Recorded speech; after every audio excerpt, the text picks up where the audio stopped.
Hello again. Today, I would like to talk about synchronicities. Synchronicities is a term that was originally introduced by the famous Swiss psychiatrist Carl Jung in 1920s. And he defined synchronicities as those apparent coincidences that are actually universal forces aligned in meaningful ways. So the main principle in synchronicities is that actually nothing happens by coincidence. But what we could see with the rational mind as a coincidence, it's actually, again, the universe working sometimes in miraculous ways and aligning things in such ways that are helpful and we can see them having a significant meaning in our life. So what inspired me to talk about synchronicities now, despite the fact that many of your questions are still waiting to be answered, and I will take them one by one and answer them. But now I'd like to talk about synchronicities because I had one of those beautiful experiences recently. This weekend, my husband and I decided to take advantage of the abundant snow and go for a cross-country skiing experience in the forest, which we did. And it was an amazing experience on a beautiful sunny day with lots of snow and beautiful trees. And I had a chance, we are still beginners in the cross-country skiing experience. So I had a chance, among other things, to experience the difference between freedom and following the preset path.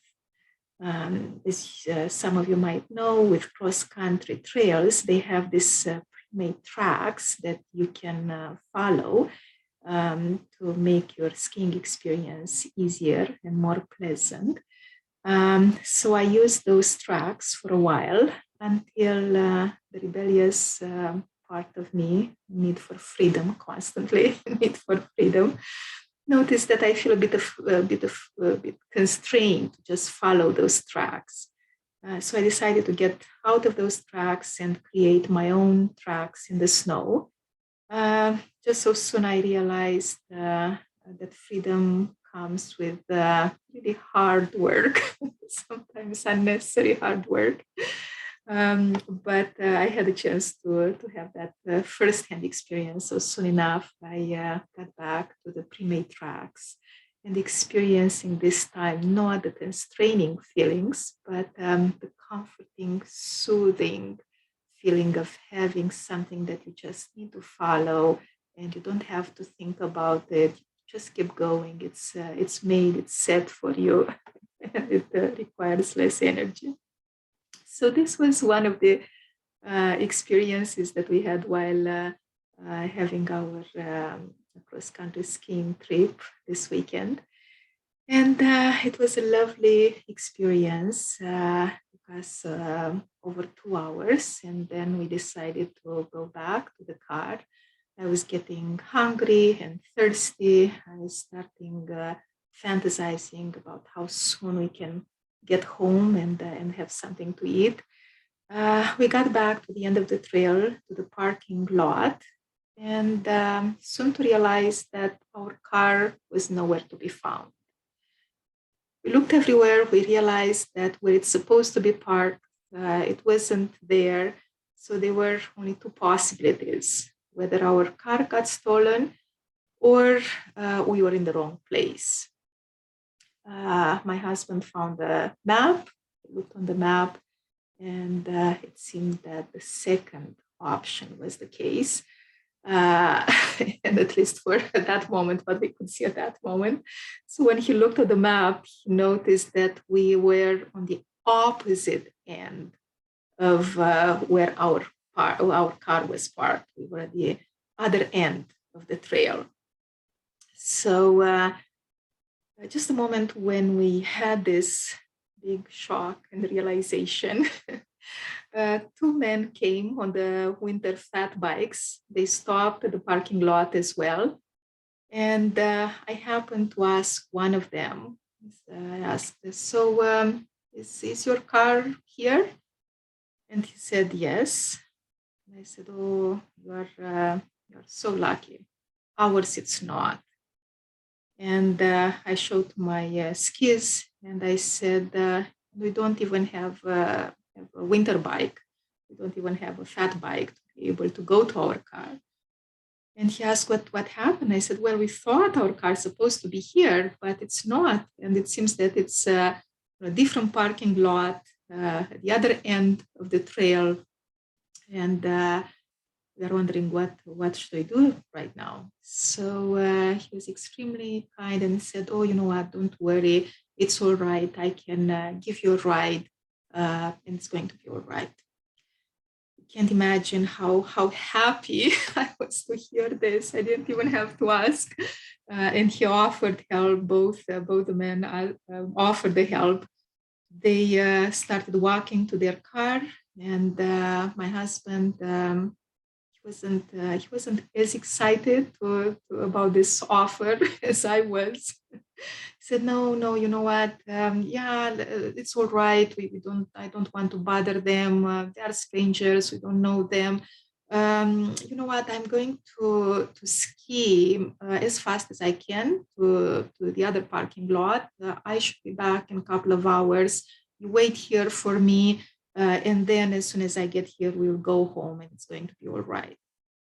Now, generally, I have very high regard to my husband's opinion and solutions and wisdom.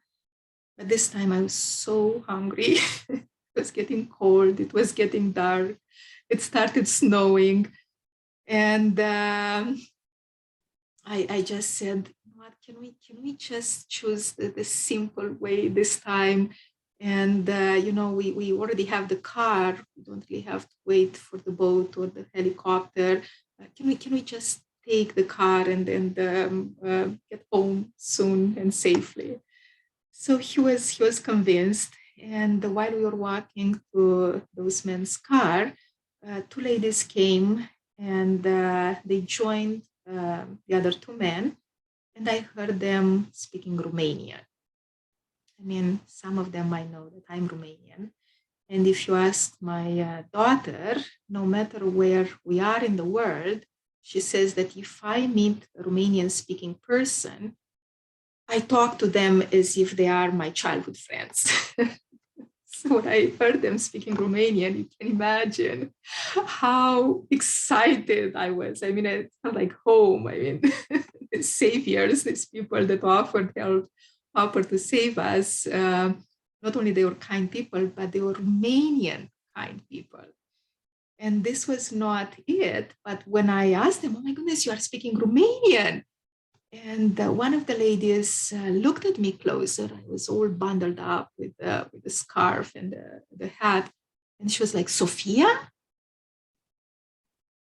And again, I can't imagine my excitement. Somebody, not only they were Romanian, but one of them knew me personally, directly, knew my name. He said, yes. So when I looked closer, I realized that it was an old friend. I mean, she's not old. It's just that we haven't seen each other in many, many years. And it happened after many years, it happened to meet each other again when? Just at the moment when we were lost without the car, and we just realized that our car was 2 hours away of another skiing trip. So sure enough, they were our saviors. They were very helpful and they took us to our car. They gave us a ride, and I couldn't be grateful enough for their help, little angels that saved us on that cold evening where I was starving.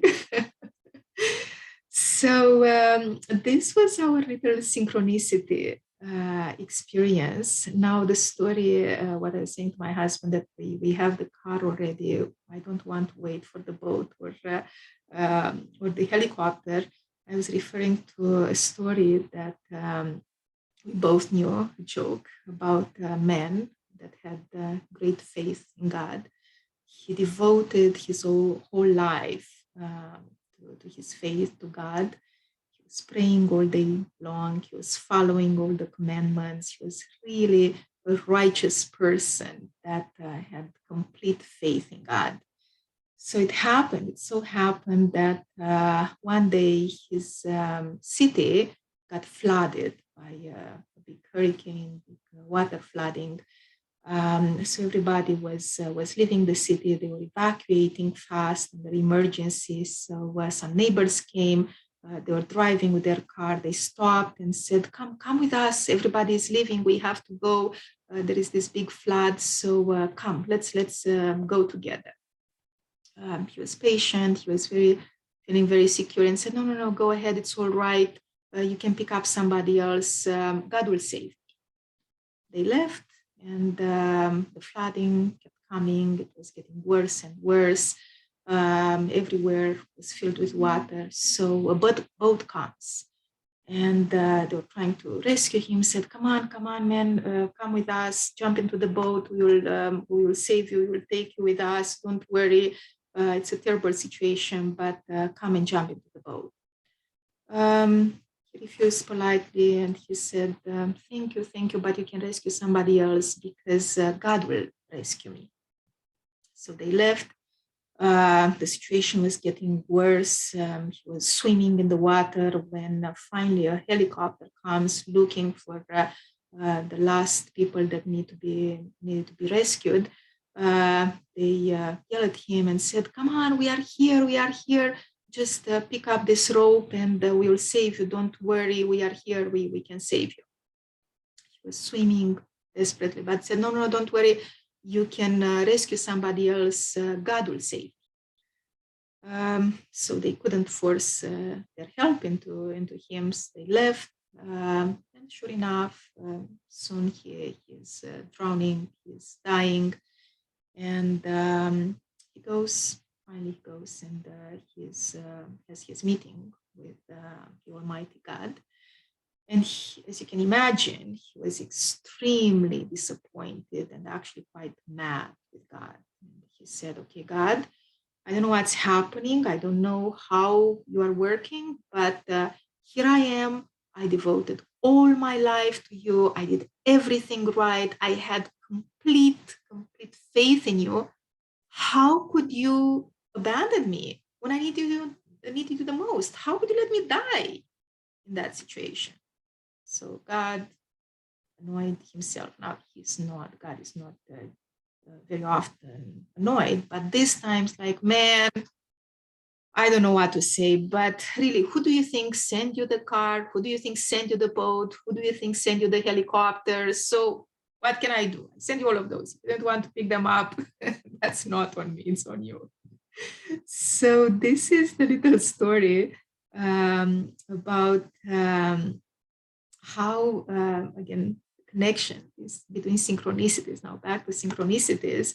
Again, there are those apparent coincidences. They are coincidences because they don't happen, they're not man-made. No matter how much we plan, no matter how much we try to, my husband in this situation, he was even after we were saved, he was very upset with himself and very preoccupied. Like, where did I miss the trail? How in the world could we have possibly gotten to the opposite side when I knew that I followed the trail? On the other hand, I was so lifted and so grateful and witnessing this miracle. That's like, oh, where it happens, mistakes happen, but he couldn't figure it out, the mystery of where things went wrong, and we went to the opposite direction. So the synchronicities are the apparent coincidence. We don't make them, we don't plan them. No matter how much we try to keep things in control, we cannot make them happen. So they are not man-made, they are God-made.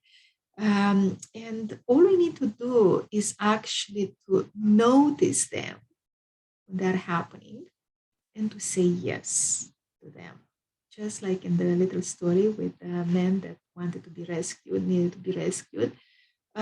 When what usually stays in the way is our need to have things our way, to have things under our control, to make them, to have the sense that we make them happen, we plan, we work hard for them.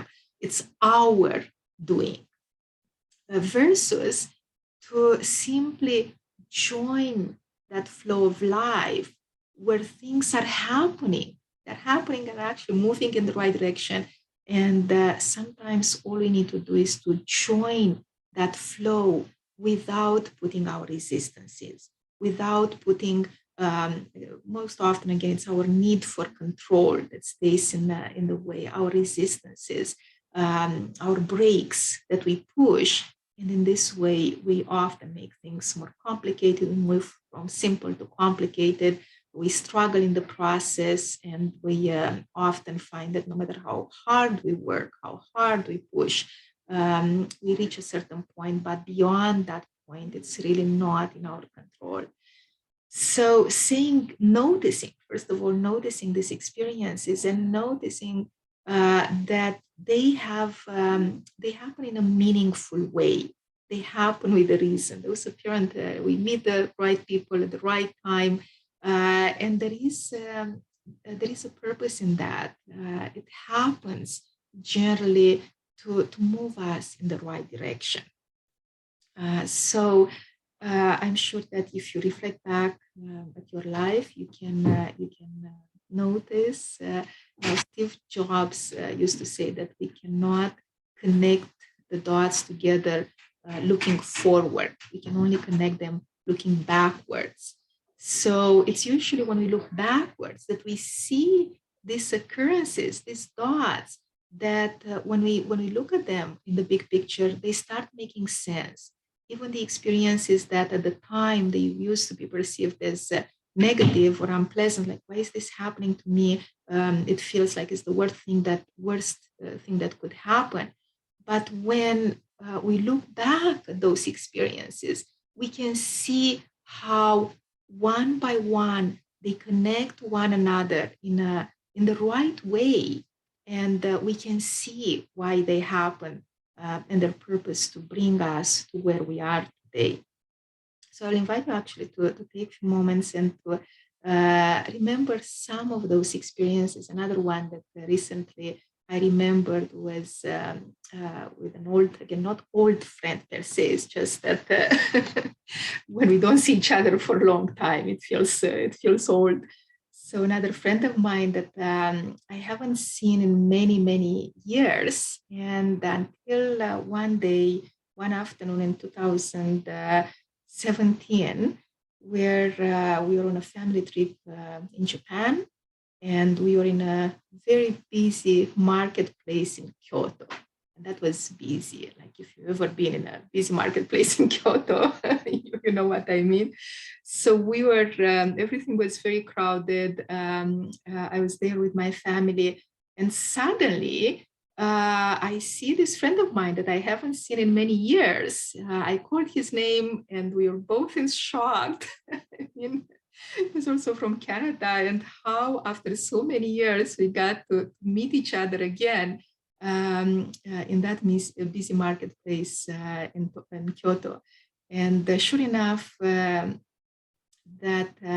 reconnection was meant to bring me lots of meaning and inspiration for the years to come. So I'm very grateful that we had a chance to have that beautiful synchronicity experience and reconnect, and with all the gifts that came after that. So how we can actually invite more of this experiences, synchronicity experiences, is generally they happen when we are in a more uplifted state. Nature, usually it's one of the best catalysts to facilitate that kind of state. I mentioned before, and I will talk in more detail about the work of the psychiatrist David R. Hawkins, who created the map of consciousness. So he also talks about synchronicities and talks about that when we are in a higher state of consciousness, we allow these things to happen. We allow to be aligned with that flow of life. And instead of creating lots of resistances and hard work, we again rather are able to notice and join that flow of life, that it's moving us at a faster rate, and it's always taking us in the right direction. So being in a less tight state, where again the need for control and our resistances are coming in, when we are more uplifted in a higher state, we are more able to join these experiences and also to notice them. The other thing is to stay out of the way and just say yes. Most of the time, again, out of our need for control, we are so used, our first response to be no. But yes, it's a powerful attitude that we could have. And again, it makes life experiences much easier and connecting in sometimes miraculous ways. So this is about synchronicities. I wish each of you many of those experiences, taking you to beautiful places and always in the right place in your life. Thank you, and until next time.